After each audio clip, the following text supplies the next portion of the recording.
Good morning. Welcome back to the farm. It is not spring. Don't let the weather fool you. Now, we have been in the 40s, 50s, and even the mid-60s for the last few days. And we've got a couple more days that are going to be nice like that. But then it's going back down to the 30s and the teens at night. So I have no illusions that winter is over. But it is nice to be able to kind of take a walk around the property and see what's going on. Ooh, I just noticed this.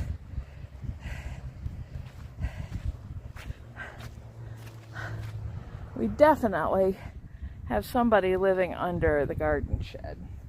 So that's one of my early spring projects, is I need to cover all of the lower skirt of the greenhouse and have it come out at least a foot and cover that with mulch to keep the critters from using that as a highway to get into the garden.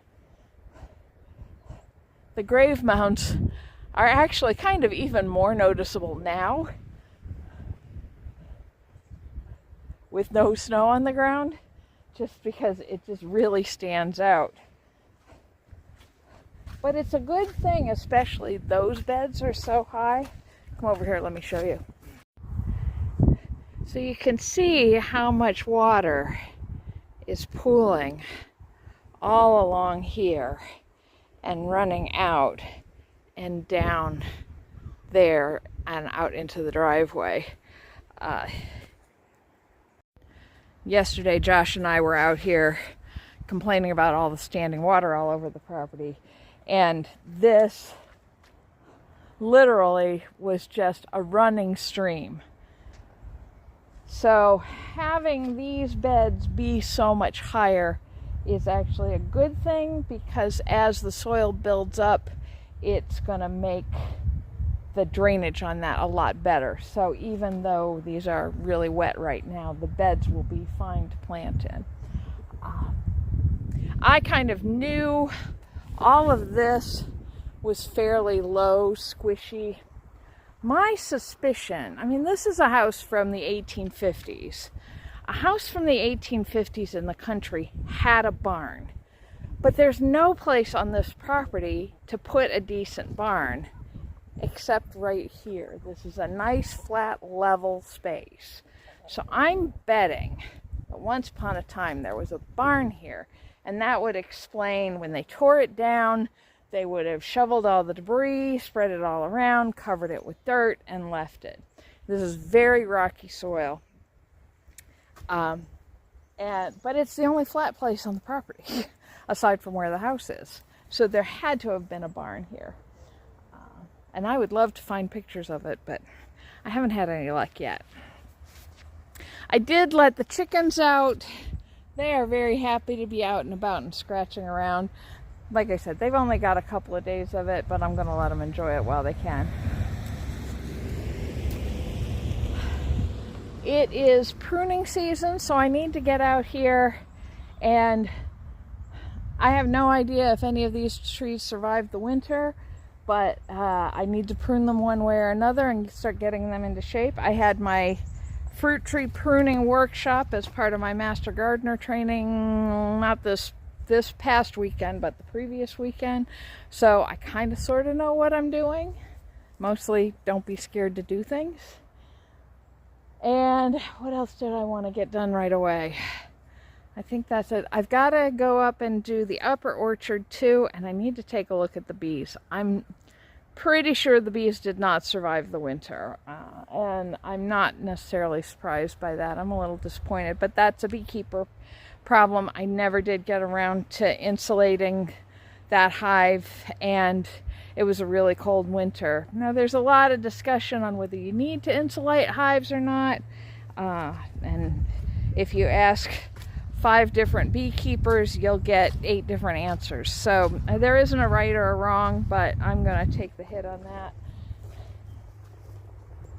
And I still have some work I've got to do in the house. I am 8 weeks out from my surgery. So I have a lot of work I need to get done in that 8 weeks, including I've got to get some seeds started.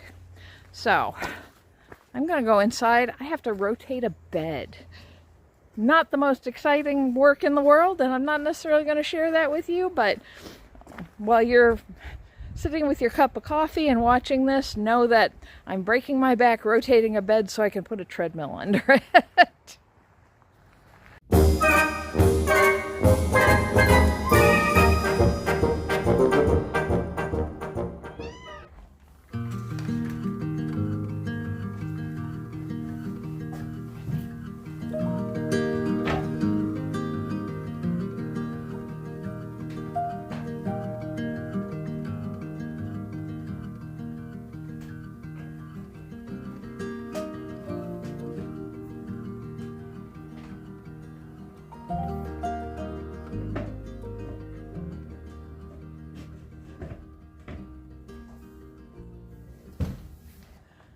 Next project is this little baby.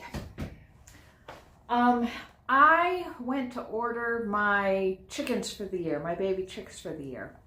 And I wanted to get some more of the Bielefelders like James because I really like those chickens. And I wanted to get some copper Morans because they lay a really, really dark brown egg. Just to finish mixing up the color combination in my egg boxes. And there was one other kind, I can't remember what it was. But anyways, when I went to the Murray McMurray website, the copper Morans are sold out. And and you have to order when you order from them, you can't order until April. If you want quantities less than, I think it's 2 dozen. I do not need 2 dozen more chickens. I have 15 right now. And I was thinking I could add 6 more, maybe trade away a couple of the Americanas and kind of balance out at about 20 to 24 chickens. I have enough room for them in my coop, and especially since they're free ranging all over the property during the day, they've got plenty of space. So that is a reasonable number of chickens in homesteading math. That just means that I have to get sheep or goats next, and I'm not getting goats. Sheep, but not with my surgery. I can't do that to poor Xander. But I still wanted to replace some of those Bielefelders. I didn't necessarily want to order a half a dozen of them. I certainly didn't want to wait until April because then I wouldn't be integrating them into the flock until June, after my surgery when I can't be getting around. So I decided I have fertilized eggs. Let me just hatch my own. As far as I know, I only have one rooster, and that's James. So whoever he breeds with is going to be half Bielefelder. So I went through all my eggs, and I picked out a dozen of what I think are Bielefelder eggs. And you can kind of tell because they're a darker brown and they have some little brown flecks on them. Let me see if I can find one. This one's got the flecks on it a little better. You can see it's just freckled and they're just cute. I know they're not the Americanas because those are blue and green. So those are easy to tell that that's not what I'm looking at. I think the Sussexes lay a pinker egg, and my sex-link, Xena, I think she lays a paler brown egg. So I think these darkest brown eggs are my Bielefelder eggs. Am I 100% certain on that? No. And that's why I've got a dozen instead of the half dozen that I was looking to add. Between, did I identify my eggs right? Do I get hens? And do they all hatch? I wanted to try and hatch the full dozen so I could at least get some of the hens that I want. If they're Bielefelders, I'll know right away if they're hens or not, because the Bielefelder roosters are a very pale feathered and the hens are a darker brown feather. These are going to take 21 days. I'm going to put them in there. You saw me put water in there. You have to maintain the humidity in here for the hatching process, and as it gets closer to the end, we'll add more water and build the humidity up when we stop opening this. So 21 days, turning 2 to 3 times a day, and oh, that's what I didn't do. I need to mark these. Hang on just one second.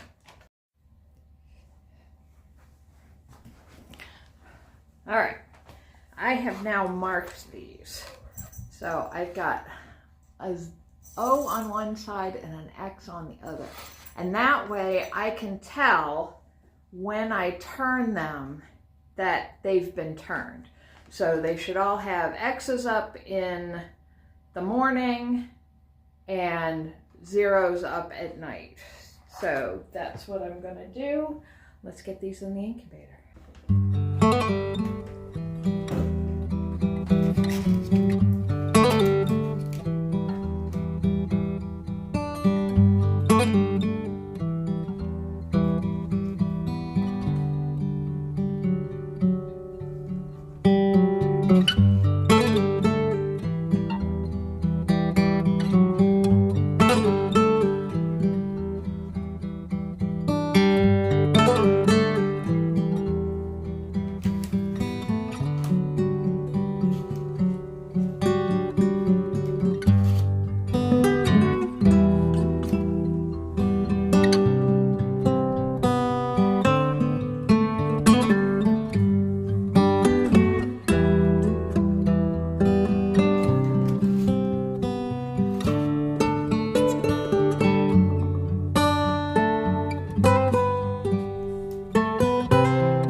fit 9 in there.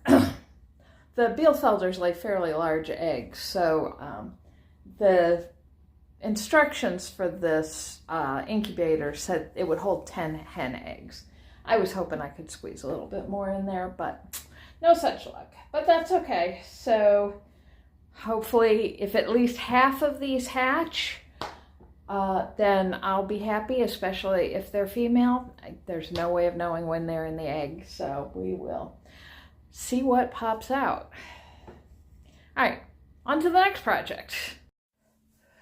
So the other day I woke up with very early, like 5:30, 6 o'clock, with the urgent need to get something accomplished. So I decided I was going to mount this toilet roll holder that I bought over a year ago. I was finally going to get it out of the box and get it up on the wall. And I got everything marked out, and I started attaching it to the wall, and the head broke off that screw. And you can see it's not even halfway in. So in frustration, I moved my library. At least I got something accomplished that day. But so I have this screw sticking out of the wall right where I want to hang my toilet roll holder. This isn't safe because if anybody slipped and caught themselves on it, they'd get a pretty nasty injury. So I need to try and take this out and then get this mounted with better screws. But it doesn't have a head. How do you take it out? So I have a pair of vice grips and I have a rubber band. And I'm going to try wrapping the rubber band around the screw and clamping the vice grip down really hard and hoping I can use that as a crank and unwind it. So, cross your fingers.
Alright, I've got one last job to get done before the day is over. I have to clean out the fridge. And while we're doing that, let's talk about how the rest of my Whole30 went.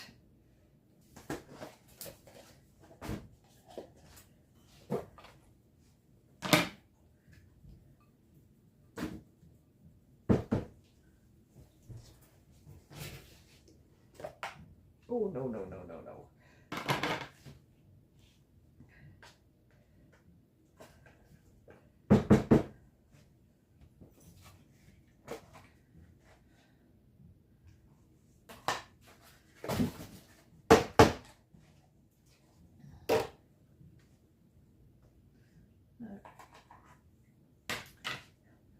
So as I mentioned before, this was an experiment to get a sense of if any of my pain issues were food related. Because there are, people can have food sensitivities even if they don't have allergies that can cause things like bloating, like pain, like irregular bowels for TMI. And I have a lot of arthritis issues and a lot of pain related to those. So I wanted to see if any of that pain could be managed by changing my diet. And I have a real sweet tooth. And I really struggle sometimes with that sweet tooth to continue to eat properly. This fajita filling I made the other day. I think I'm just going to stick that in the freezer for emergencies. That's a lot to the rabbits. That's gone. And by the end of my second week, I wasn't really seeing any changes at a point when the plan says I should be getting a lot more energy. I never got the extra energy that everybody says you're supposed to get out of this plan. It didn't happen. I can tell I've been eating a lot more fruits and vegetables than I normally do, and that has had, shall we say, certain changes that may or may not be good, but they're there, and it's probably a good thing for me to eat more fruits and vegetables just in general. And I'm going to try and continue to do that even after I'm not doing the program anymore. It's a good habit that I have tried to instill in myself before with mixed success. Finishing out, I've got 3 days left. I'm in my reintroduction phase. And by the end of the actual 30 days, I didn't really see any change or improvement, which I'm seeing as a good thing. It means that my pain is not caused by food. Well, I do have 2 onions up there. I need to use those up. So that's not necessarily an issue as far as my pain management goes. It's disappointing, kind of, because it would be nice to have an easy solution that, oh, if I just stop eating bread, then all my problems will go away. Nah, that's not what happened. That will look okay. That's fine. That is fine. Ooh, fridge is angry that it's being left open. There we go. And I would not dissuade anybody from trying doing Whole30 to see if any of their health issues might be food related, especially if you can find a pre-programmed menu. By the end of week 2, I didn't want to be doing the pre-programmed menu, because one of the things that I found out is probably half of your recipes that you make on a regular basis, you could just swap over to Whole30. Just don't serve rice with it, don't serve pasta with it, put it over noodles, things like that. I also found, to my disappointment, it's very wasteful. The menus I was using had some really good recipes, and there are a couple that I am going to carry on into my regular eating routine. But everything made food, that's just nicer, for 4 people. And part of this is a me thing, because I am a post-bariatric patient. I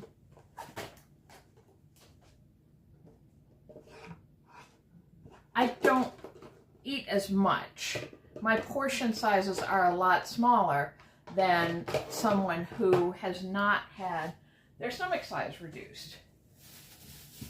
And I'm sure looking at me, you're thinking the exact opposite, but my portion sizes are relatively small compared to what a lot of Americans eat. So a meal that might have had two meals of leftovers, for me, had 4, or at least 3. And if it was a recipe that was planned for 2 people for dinner and to have a couple of days of leftovers, I was drowning in it. Like, this is soup. I have, 7 more cups of this in the fridge? It made so much food that I could not get around to eating. So that was an over expense for me, and why I'm right now throwing out so much food. I hate to do food waste, but I can't keep up with all this food, and some of it just doesn't freeze well, so it just doesn't work well. So while you're making your plans, think about the recipes, and is it something you need to cut in half? If you have a family, is it enough food to feed your family? It won't hurt them to eat Whole30 at least 1 meal a day, because there's nothing weird in it, except there's weird stuff in it, and that's my other problem. I still don't know what the radishes were for.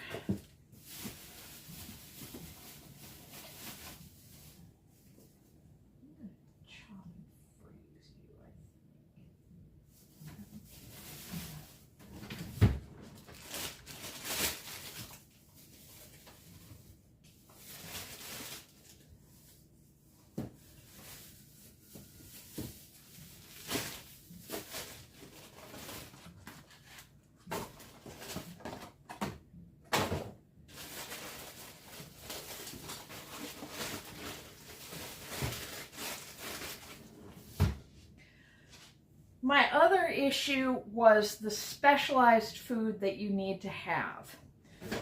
A lot of it is really expensive.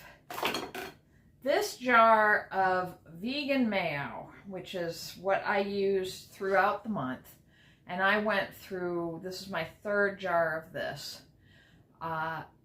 This jar cost me $11. So I spent $35 just on mayonnaise for a month. That's insane. You're supposed to cook with avocado oil, coconut milk. This bottle of coconut milk is $7. I can drink kombucha. This bottle of kombucha is $4. So it's very expensive. I probably spent in this month at least $750 on groceries. My normal grocery bill for myself for a month is 1/3 of that. And I don't eat horribly, and again, my portions are smaller, so a little food goes a long way. So I'm really struggling with the expense of some of this. Some of it I am going to keep buying. One of the things that I used, you can't use soy sauce because it has soy in it and we're not allowed beans. So they have you substitute out liquid coconut aminos. And I'm like, this is not going to be my thing. But actually, it's like a sweeter soy sauce. And there are some recipes that I think the coconut aminos are going to be much better for. In fact, I'm making a batch of chicken wings, sesame ginger chicken wings for dinner tonight that use the coconut aminos in the sauce, and the sweetness of it is absolutely perfect. When I do eggs foo young, I make a thickened sauce with that, and I think it'll be better with the coconut aminos than with plain soy sauce.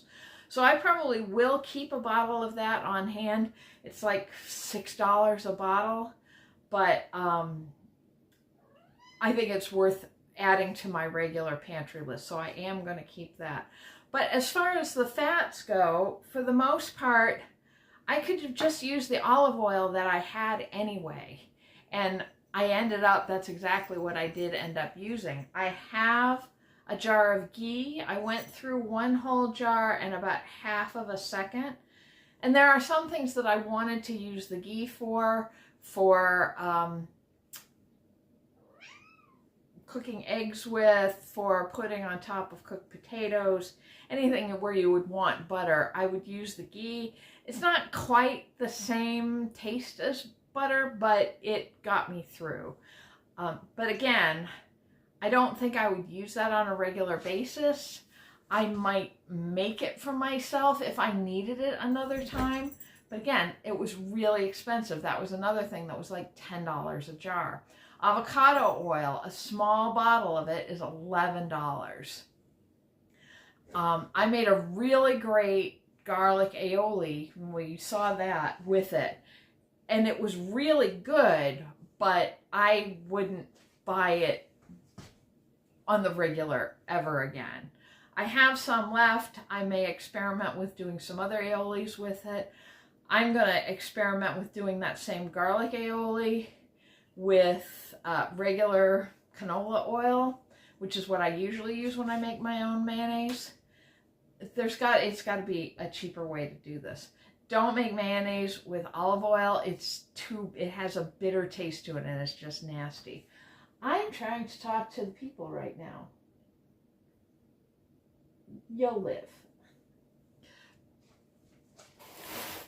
So again, it may be worth it if you have chronic health issues and you want to see if any of the food you're eating is part of that issue.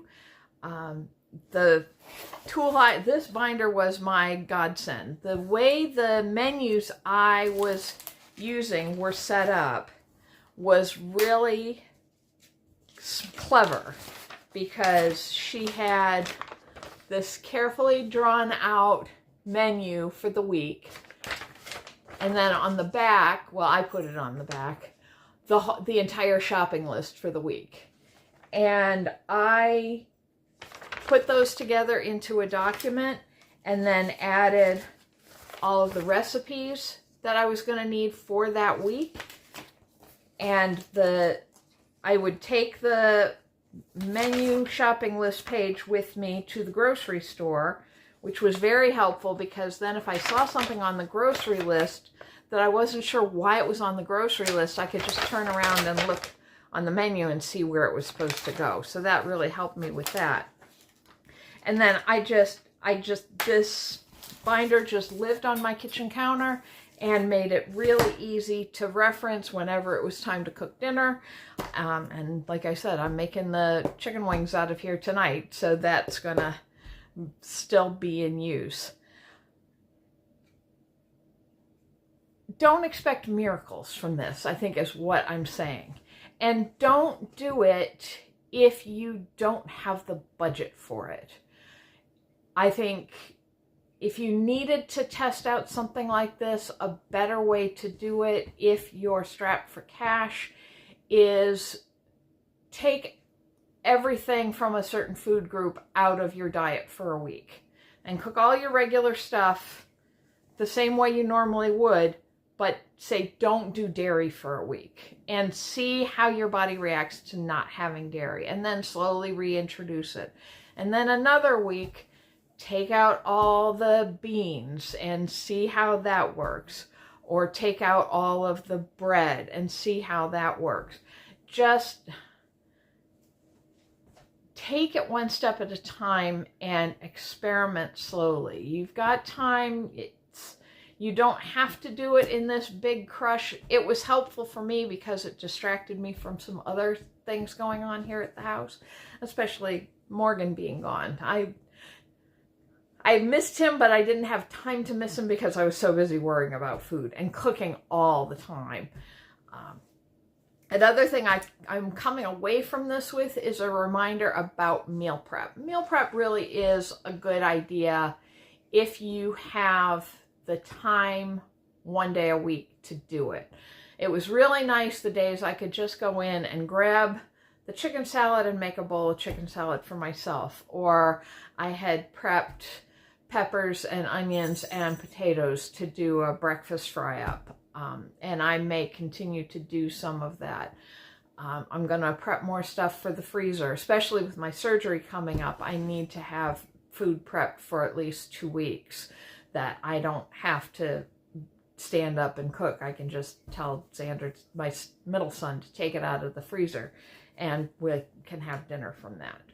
But even on a week-to-week basis, doing a couple of meals prepped ahead.